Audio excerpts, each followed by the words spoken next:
स्वागत है आपका। आज सुबह में आपको सबसे बड़ी खबर आपको हम आज की बता रहे हैं। जंतर मंतर से कांग्रेस पार्टी आज निकाल रही है लोकतंत्र बचाओ मार्च। लोकतंत्र बचाने के नाम पर यह मार्च सोनिया गांधी और राहुल गांधी की अगुवाई में होगा। मंच तैयार है जंतर मंतर पर, लेकिन इसी बीच एनडीए के सांसद भी संसद भवन के अंदर गांधी प्रतिमा के नजदीक धरने पर बैठे हैं। और इस वक्त हमारे साथ जुड़ गए हमारे वरिष्ठ सहयोगी पुण्य प्रसून वाजपेयी, जंतर मंतर पर वो मौजूद हैं।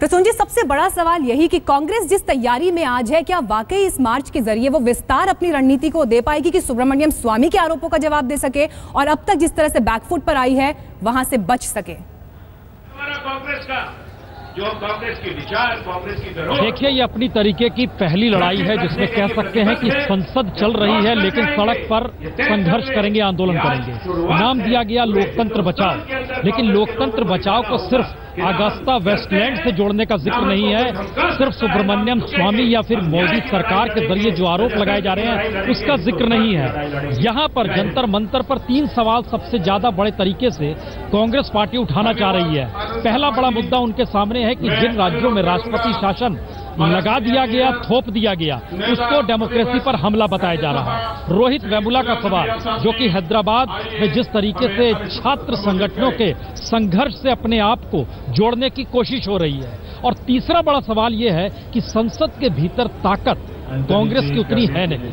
उसके आगे की ताकत यह है कि नजारा अगर कांग्रेसी कार्यकर्ता सड़क पर उतर आए तो किस रूप में संघर्ष और तीखा हो सकता है। यानी जिस तरीके से संघर्ष बीजेपी किया करती थी, लेफ्ट किया करता था, कांग्रेस अब उस संस्कृति को अपनाते हुए अपने संघर्ष को और तीखा बनाना चाहती है। लेकिन सबसे बड़ी बात यह है कि यहाँ पर वो तमाम सांसद मौजूद हैं, वो तमाम नेता मौजूद हैं जो कुछ देर के बाद पार्लियामेंट के भीतर होंगे। जाहिर है यहाँ की ताप के बाद वो जब वहां जाएंगे तो इन मुद्दों को उठाएंगे, क्योंकि जिस तरीके से मल्लिकार्जुन खड़गे जिक्र करते हैं उत्तराखंड का, जिस तरीके से सिंधिया जिक्र करते हैं इस बात का, रोहित वेमुला का, जिस तरीके से आनंद शर्मा जिक्र करते हैं डेमोक्रेसी पर बहुमत की सरकार के हमले का, यानी मोदी सरकार हमला कर रही है। एक नजारा ये है। एक दूसरा नजारा हम आपको दिखाने की कोशिश करते हैं, कैमरा घुमाते हैं धीरे धीरे।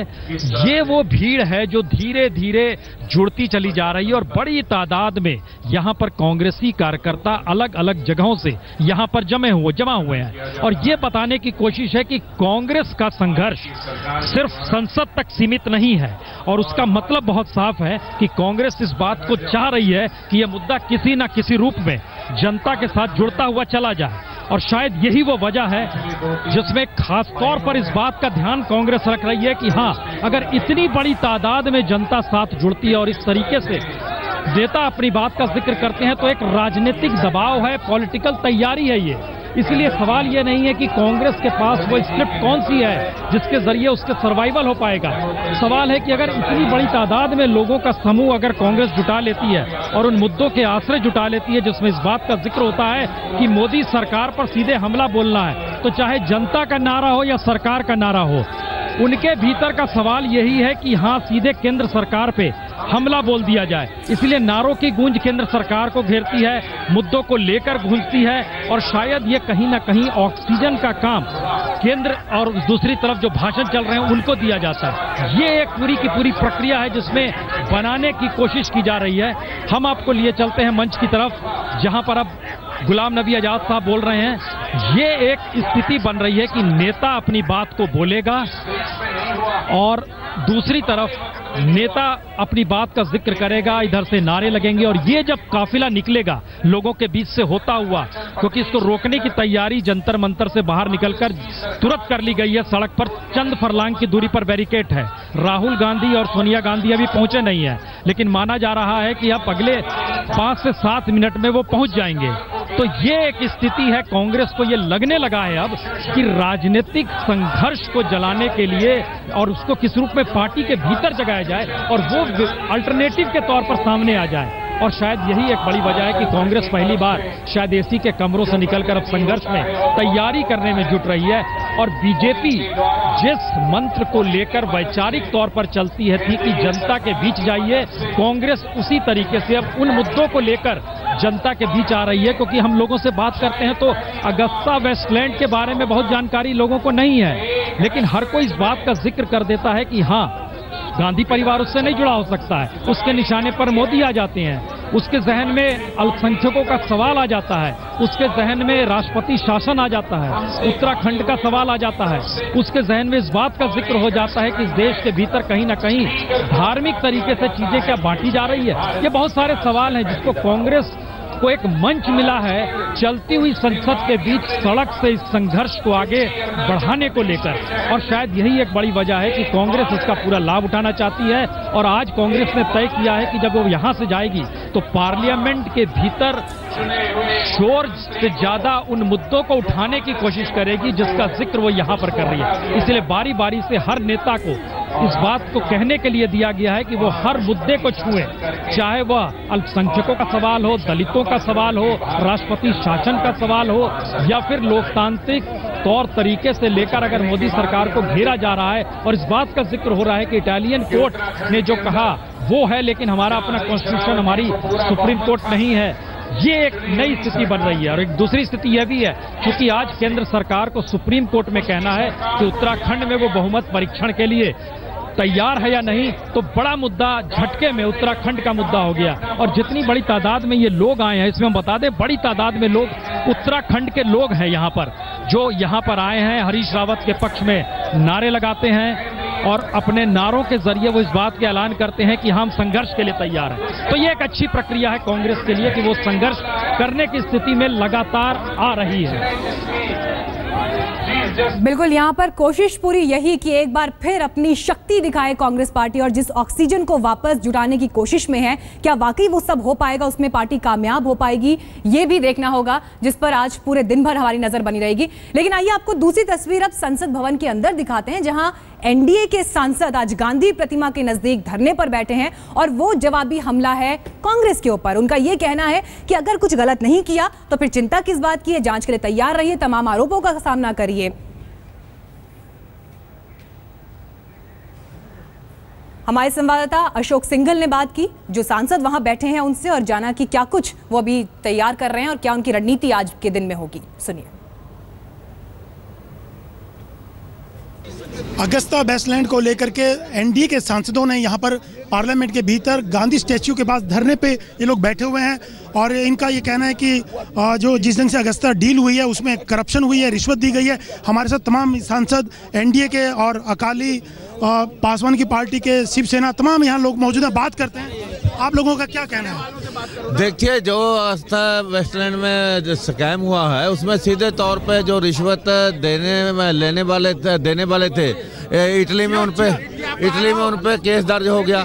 जब ब्राइब देने वाले पे केस दर्ज हो सकता है, पर ब्राइब लेने वाले पे क्यों नहीं होना चाहिए? एक कांग्रेस के उस समय के नेता इसमें शामिल हैं, कांग्रेस इसमें बच नहीं पाएगी और उसको कटहरे में खड़ा होना ही पड़ेगा, ये हमारा मानना है। और कांग्रेस ने जो देश को लूटा है, जो देश के सामने नजर आ रही है, और देश के लोग कांग्रेस को सजा दे चुके हैं। और यहाँ पर बीजेपी के सांसद भी मौजूद है, क्या कहना है? साक्षी जी, आपका क्या कहना है? जो धरना दिया जा रहा है, कांग्रेस ने लोकतंत्र की हत्या की है, देश को लूटा है, अंगेष्टा से सब साफ हो गया है। देखिए, यहाँ पे चिराग पासवान भी यहाँ पे मौजूद हैं और रामचंद्र पासवान हैं, पासवान की पार्टी के। इनका साफ तौर से कहना है कि इस जो अगस्ता वेस्टलैंड हुआ है उसमें वो बीजेपी के भूपेंद्र यादव जी मौजूद हैं हमारे साथ। भूपेंद्र जी, जो धरना दिया गया उधर कांग्रेस भी प्रदर्शन कर रही है, उनका कहना है लोकतंत्र बचाओ, उनका मार्च है। देखिए, कांग्रेस को तो यही समझ में नहीं आया है कि उनको बोलना क्या है। देश में लोकतंत्र है, देश में लगातार बहस चल रही है, संसद में बहस चल रही है। जब वो संसद में बहस का जवाब नहीं दे सके तो पहले तो वो वॉकआउट करके भाग गए। अब उनके पास कहने को कुछ नहीं है, तो कांग्रेस केवल एक दिखावा मात्र कर रही है। वो पूरी तरीके से देश के सामने एक्सपोज हो गए हैं। चिराग जी, वो कांग्रेस का कहना है क्यों नहीं जांच करवा लेते, क्यों नहीं ये कर लेते? देखिए, हम लोग भी यही बोल रहे हैं कि जांच ही करवाई जानी चाहिए। इसके ऊपर जो भी तथ्य हैं वो सामने आने चाहिए और इसमें जो भी दोषी हैं उनके ऊपर कड़ी से कड़ी कार्रवाई होनी चाहिए। मेरी समझ में नहीं आ रहा, ये यूपी और एनडीए की लड़ाई नहीं है, ये एक ऐसा घोटाला हुआ है जिसकी जांच हुई, बाहर इसकी कोई रिपोर्ट आई जिसमें कुछ नाम सामने आए, तो उसकी जांच हो और जो दोषी हैं उनके ऊपर कार्रवाई हो। बिल्कुल, देख सकते हैं कि बीजेपी और उनके सहयोगी पार्टियों के सांसद यहाँ पे धरने पर बैठे हैं और उनका कहना है कि जो मामला सामने आया है उसमें जो दोषी लोगों के खिलाफ कार्रवाई होनी चाहिए। और कांग्रेस का दूसरी तरफ जो मार्च है, उनका भी ये कहना है कि लोकतंत्र बचाओ, उनका मार्च है जंतर मंतर से पार्लियामेंट तक। कैमरामैन राजीव के साथ अशोक सिंघल, दिल्ली आज तक। दिग्विजय सिंह से बात की हमारे संवाददाता जितेंद्र बहादुर सिंह ने। सर, लोकतंत्र बचाओ मार्च को लेकर के आप लोग पहुंच रहे हैं, क्या क्या डिमांड है? पहली बात तो ये है कि जिस तरह से अरुणाचल प्रदेश में और उत्तराखंड में भाजपा ने संपूर्ण मान्यताओं को दरकिनार करके चुनी हुई सरकारों में दल बदल करवाया और दल बदल करवाकर सरकार बनाने का प्रयास प्रारंभ किया। और मुझे तो इस बात पर हैरानी है कि उत्तराखंड के चीफ जस्टिस का तबादला करने की अभी आवश्यकता किस बात की पड़ी। पूरा सम्मान हम अदालत का करते हैं, जुडिशरी का करते हैं, लेकिन ये तबादला जो है समझ में नहीं आया। अगस्टा वेस्टलैंड को लेकर के जिस तरीके से भाजपा सवाल उठा रही है, सोनिया राहुल को कटघरे में खड़ी कर रही है, आप लोग इसको संसद कटघरे में स्वयं भाजपा होने वाली है, आप देखेंगे। बिल्कुल। तो दिग्विजय सिंह का ये कहना है कि कटघरे में इस पूरे मामले को लेकर के स्वयं भाजपा खड़ी होगी और इसी बात को लेकर के संसद से लेकर के सड़क तक लगातार मार्च किया जा रहा है। दिल्ली से कैमरामैन पिनाकी सेन के साथ जितेंद्र सिंह, आज तक। तो कांग्रेस की पूरी तैयारी यहां अपने लोकतंत्र बचाओ मार्च को लेकर, लेकिन इस बीच जो पोस्टर वहां इस मार्च के दौरान लगे हैं जगह जगह, एक खास बात इसमें दिखाई दी है। सोनिया गांधी और राहुल गांधी के साथ साथ रॉबर्ट वाड्रा की तस्वीर भी इन पोस्टर्स में दिखाई दे रही है। ये देखिए, ये पोस्टर आपको हम दिखा रहे हैं। सोनिया गांधी, राहुल गांधी दाएं बाएं, लेकिन उनके साथ में रॉबर्ट वाड्रा भी इन तस्वीरों में नजर आ रहे हैं। अब सवाल ये कि रॉबर्ट वाड्रा को जिस तरह से लगातार घेरा गया है सदन में, उसके बाद इस तस्वीर का यहाँ इस पोस्टर में होना क्या संदेश यहाँ पार्टी देना चाहती है, या फिर मकसद ये है कि रॉबर्ट वाड्रा के साथ और उन पर जो आरोप लगे हैं उनको सिरे से खारिज करती है। ये मैसेज यहाँ पर ये पोस्टर देते हुए लोकतंत्र बचाओ मार्च इसका नाम रखा गया है। जंतर मंतर से लेकर सदन तक मार्च होगा, जिसके लिए पूरी तैयारी कांग्रेस पार्टी ने की है। मंच जंतर मंतर पर तैयार है और इस बीच ये पोस्टर भी दिखाई दिए जिसमें रॉबर्ट वाड्रा सोनिया गांधी और राहुल गांधी के साथ इन तस्वीरों में दिखाई दे रहे हैं। हालांकि इससे पहले ऐसा नहीं देखा गया कि रॉबर्ट वाड्रा की तस्वीर भी इस तरह से किसी पॉलिटिकल कार्यक्रम में यूं लगी हुई दिखाई दे। ये अपने आप में एक कहा जा सकता है कि पहला मौका है जब रॉबर्ट वाड्रा यूं इस पोस्टर में दिखाई दे रहे हैं। तो एक नए सिरे से स्ट्रैटेजी कांग्रेस पार्टी ने तैयार की है, जिसका एक चेहरा यहां इस पोस्टर में रॉबर्ट वाड्रा के तौर पर भी दिखाई दिया। एक छोटे से ब्रेक के लिए हम यहां रुक रहे हैं। इस बड़ी खबर पर हम लगातार बने हुए हैं, फौरन लौटेंगे। आप देखते रहिए आज तक। ऊपर न जाए 4,500 मीटर तो शायद हमने उसमें पैसे खाए। जो पार्लियामेंट में कहा जाता है वो अब सड़क पे कहने की स्थिति में कांग्रेस आ गई है। उन मुद्दों को बहुत साफ तौर पर यहां रख रही है। यानी एक तरह से पहला मौका है कि संसद के भीतर की लड़ाई सड़क से कैसे लड़ी जाए, कांग्रेस इसके लिए तैयारी कर रही है। लेकिन इन सब से इतर पहली बार नजर आया है रॉबर्ट वाड्रा का चेहरा, वो अभी पोस्टरों के जरिए।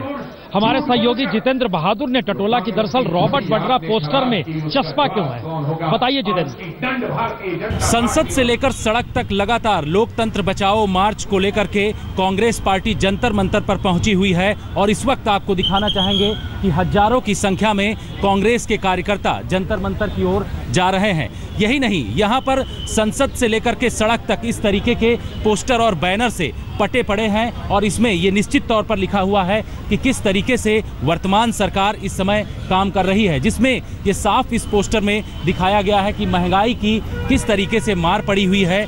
युवा वर्ग जो है वो बेरोजगार, किसान हाहाकार कर रहे हैं और नारियों पर लगातार अत्याचार बढ़ा हुआ है। तो इन तमाम चीज़ों को लेकर के ये कहा जा रहा है कि आखिर मोदी सरकार कहाँ है, जो कि ना तो युवाओं की ओर ध्यान दे रही है और ना ही महंगाई की तरफ। ऐसे पोस्टर और बैनर अलग अलग जगहों पर इस समय जंतर मंतर पर पटे पड़े हैं और कांग्रेस कार्यकर्ता उत्साह से लबरेज हैं और इनका ये कहना है कि सोनिया गांधी के ऊपर जो आरोप इस वक्त अगस्टा वेस्टलैंड मामले को लेकर के लगाया जा रहा है वो बेबुनियाद हैं, उसमें कोई तथ्य नहीं है।